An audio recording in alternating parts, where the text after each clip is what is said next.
Here we are, Total Football Talk again. It's just two friends talking about the teams that we think play good football and anything else that we find interesting. If we jump right in, I'm saying Barca's season is done. And I'm saying that because these injuries that we've had, I think now we have two very, very big ones that I don't know if we can overcome. What do you think? Yeah, I feel like we've been cursed, and I think a lot of people don't talk about it enough, and it's hard to say that Barca is having all these injury problems and they can just overcome it because because they're a big club, Right. they have to overcome it. Yeah. But honestly, we don't have the depth like City, the Real Madrid, all those teams. They can afford these injuries, and unfortunately, Barca just can't afford these injuries. And we're talking about Frankie and Pedri, which just huge Key players, players. especially Frankie. And it's funny what you mentioned. People always expect, like, it's a big club. They should just be able to get around it. Yeah. But right now, I think we're a big club in name and history, but not as far as playing and our squad. I don't know. I think La Liga is definitely done. I was saying before I was hopeful. I think that's done. But Champions League, I don't know. We'll see. Yeah, that's the only hope we've got right now. If we go and talk about La Liga now with those injuries, you're saying you think Barca will still beat Mallorca? So I actually think they're gonna tie this game. Okay. Yeah, I think a lot of players have a low morale for La Liga specifically. Yeah. And especially with the injuries that just came up, and then most of the teams in La Liga are taking it to Barcelona and they're giving them a hard time. So well, in Mallorca, did you see what they just did? They just beat Girona. Yeah. They just beat Girona last week, and they're in the final of the Copa del Rey. So.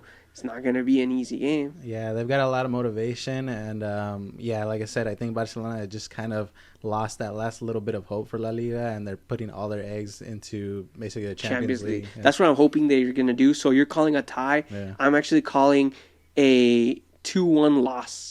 Okay. For the first time. Yeah. I'm calling a loss because I do think that they're going to focus into Champions League because that's where they can get a bit more money, which we're desperate for right now. The one thing I hope for this game is that some of the younger guys get some starting time, so that'll be good. Yeah.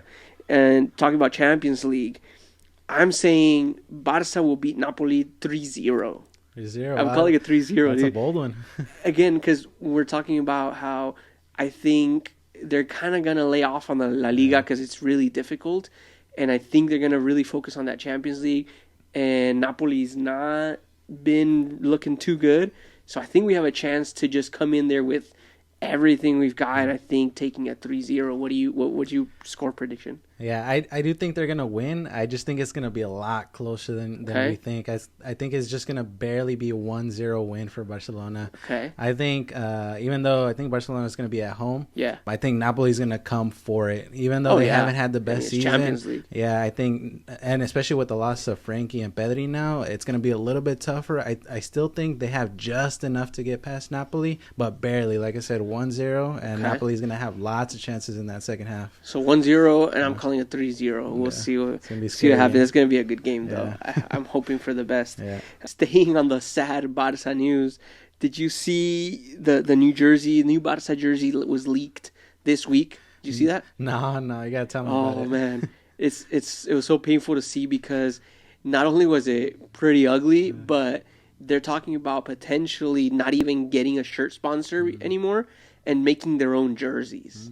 Like, the first thing that comes to mind is all those jerseys you find like at Ross and Burlington, where it doesn't have a brand name. It's just the Barca logo, and maybe it'll say Barcelona on the side instead of the Nike logo. And that's what the picture looked like. I know they're doing it because they're saying we'll keep 100% of the sales, but I don't know that that's even worth it compared to what a Nike or a Puma, which we talked about before, would give them up front. What do you think? Yeah, I think this is either going to be really amazing or really horrible. I think it's just something that you got to put jerseys with somebody who actually does jerseys. You can't just be, a professional at everything, expert at everything. I think they got to leave that stuff to the guys who really know how to do it. It's like even right now when they're at Nike, you see sometimes music artists and things like that wearing them because it's a Nike jersey. Yeah. They're not going to wear a Barcelona that just says BCN on the side where a Nike sign used to be. Exactly. So that's a little sad to see. But on a brighter note, did you see the images of the new Camp Nou or the no Camp Nou? Yeah, honestly, I'm liking what I'm seeing from the Camp Nou. It looks really nice from the outside. I don't think it looks as bad as one of the other ones that just got remodeled. I do think it looks really nice. Did you see the inside photos that they released? Not the inside, The though. inside ones is really nice. Everything's like modern Blaugrana colors and big, huge Barcelona logo on the front. We'll post some pictures up here maybe, but it looks really nice. The only thing I'm torn between is now it looks very modern and it doesn't have the character almost that we had before where it looked like this old school temple. Yeah. So I don't know, I'm kind of torn between that, but pictures look really nice. One thing about that is I think a lot of people are saying, hey, it's history, you know, we're going to lose some of that history. But, you know, times change. This new stadium is going to make new history, new memories for the next generation. You know, it can't just be this old stadium that's going to be old forever, you know? Yeah, that's true. I'm sure when the first remodel was 1958 or something like that, people were saying the same thing, and now we're talking about how that one had history. Exactly. So, yeah, you're right. A big thing that they release is Barça just teased on something huge coming, which is called Barça One. And they kind of tried it before with Barça TV Plus, where it's basically like their own streaming service, and they have documentaries and all kinds of things in there. But this looks nice because the biggest thing I saw is that it says it's going to be free. Okay. So that's a big thing because Barça TV Plus, you had to pay a membership for. Yeah. And that was a little annoying. But this one has documentaries of different players. They just released the documentary of Araujo, so that'll be fun. And then they have full matches from the past and things like that. So there's more to come on that one. We'll be reviewing and things like that, but that looks exciting. Yeah, I love seeing, you know, this exciting announcement because it reminds me of some of those behind the scenes documentaries that you've seen, the All or Nothing for like Man City and Arsenal. Those were awesome to see. Just a lot of the behind the scenes type of things. That's kind of the things that I like seeing too. It's just another angle at what, because we never see that. Yeah, exactly. Yeah, and it's just something really cool to see, you know, outside of just the footballing game, what kinds of things they go through. What goes into it? Yeah, I agree. I'm excited for that. Yeah. Another thing I'm excited for is the Barça Liverpool game coming up this weekend. I'm calling City's going to win the Premier League this weekend. City's winning it. They're at Anfield. They're away. But City is just too good, dude. Yeah. Honestly, I think we had talked about it. I still think Liverpool, especially being at home, I think this is going to be a tough game for City. Really? You know, every game that's at Anfield is an extremely tough game for anybody, really. But I think it's going to be a high-scoring game. I think it's going to be 3-2. I think Liverpool's going to take it. And again, I'm still with the, you know, they're going to let Klopp walk away with that championship. Oh, with that championship. Yeah. You're calling Liverpool to win the Premier League. That's true. I'm saying it's going to be a 3-1 City win. Okay. And I think it's going to be an easy win, too. Okay. So we'll see. Who was the other? Oh, Salah, I don't think is going to be back yet. He actually played. Is he? Yeah, he played today. He played already. Yeah, and both the Man City just destroyed in the Champions League that team, but also Liverpool just destroyed the team they're playing in the Europa League. So they're both going to come in hard and strong. Okay.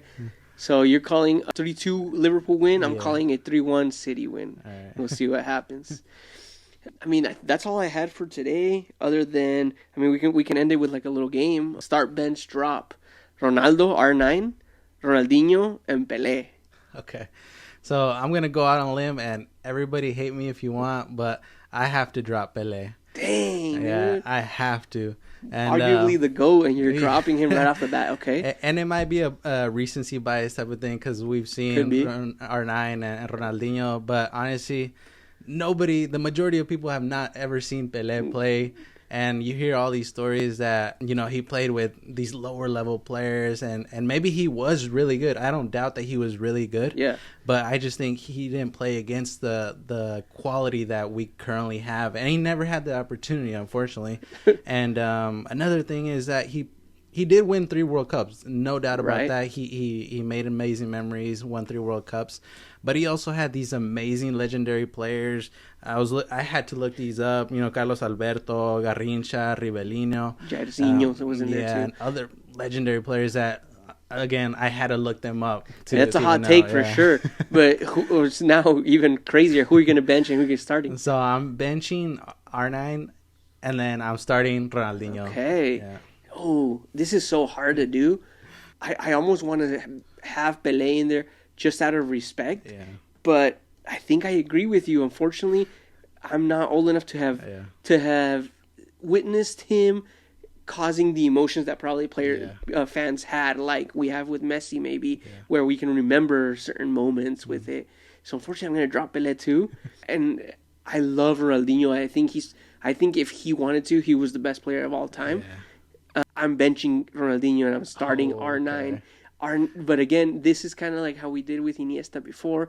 R9 it just has something special for me, where I love watching videos of him just sitting down the goalkeeper and walking it into the goal. Yeah. Like, he seemed to do it just for fun, just because he could. Yeah. So I'm starting R9, benching Ronaldinho, and dropping Pele. Yeah.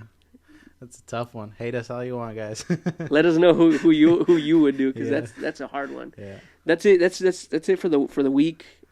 Follow, like, what do they say? Hit the thumbs up button or whatever. Just hit everybody. But I mean, that was fun. We have some cool things coming up, and we'll see what happens, and we'll come back and talk about it next week. Yeah.